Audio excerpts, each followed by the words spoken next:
ce procès, il s'agissait de droit et non de littérature judiciaire. Et je pense qu'on a plus entendu l'agent judiciaire de l'État, les avocats de l'État et surtout le procureur de l'Alliance pour un président rusé, comme disait notre jeune frère Bassirou Samb, tous versés dans la littérature judiciaire et non dans le droit. Parce que je pense que les propos du procureur peuvent prouver à satiété aujourd'hui que nous sommes dans le cadre d'un complot politique. Parce qu'on parle d'association de malfaiteurs.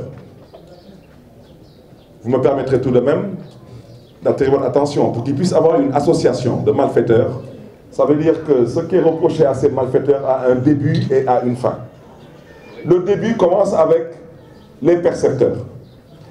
Ils disent que ces percepteurs qui n'ont pas remis de fonds politiques, ils ont alimenté une caisse d'avance. Nous posons la question à savoir, est-ce que les percepteurs sont des inspecteurs du Trésor de classe exceptionnelle ou pas? Si c'est le cas, je vous donne deux exemples et à vous de juger.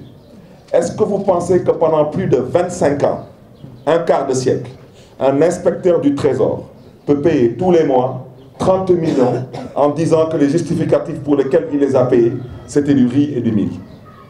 Si vous le pensez, à partir de ce moment, il n'y a plus besoin de parler du code des marchés au Sénégal.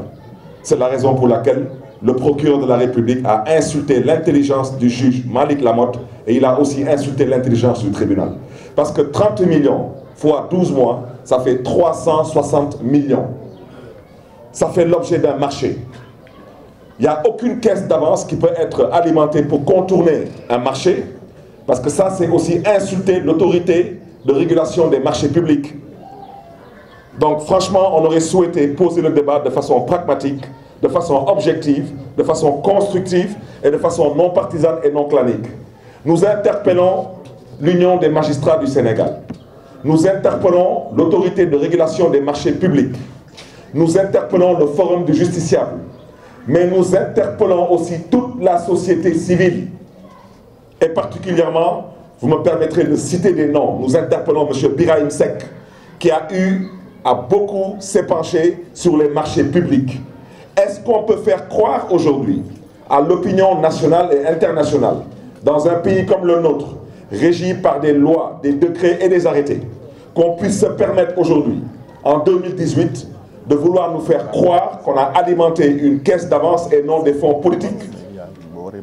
360 millions qui sont supposés être justifiés par 2 factures de riz et de mil.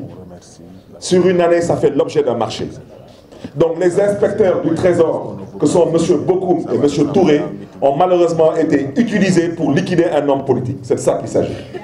Le deuxième exemple que je vous donne, est-ce que vous pensez qu'il y a un Sénégalais qui puisse comprendre aujourd'hui qu'une ville comme la ville de Dakar, qui est restée pendant presque 6 mois sans budget, après l'entrée en vigueur de l'acte 3 de la décentralisation, que pendant 6 mois, à part les salaires, il n'y a que ces 30 millions qui ont été payés.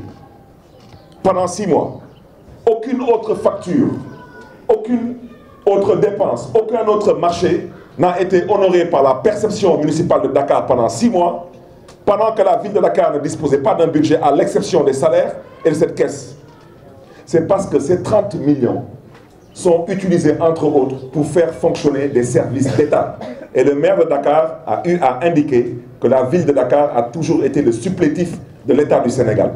Ces 30 millions, chaque mois, contribuent à faire fonctionner la préfecture de Dakar, la gouvernance de Dakar, le commissariat central de Dakar, les sapeurs-pompiers de Dakar et certains services de la gendarmerie et surtout certains services aussi des impôts et des domaines, dont la perception de Dakar. C'est la raison pour laquelle ces 30 millions sont décaissés automatiquement. Ce sont des fonds politiques.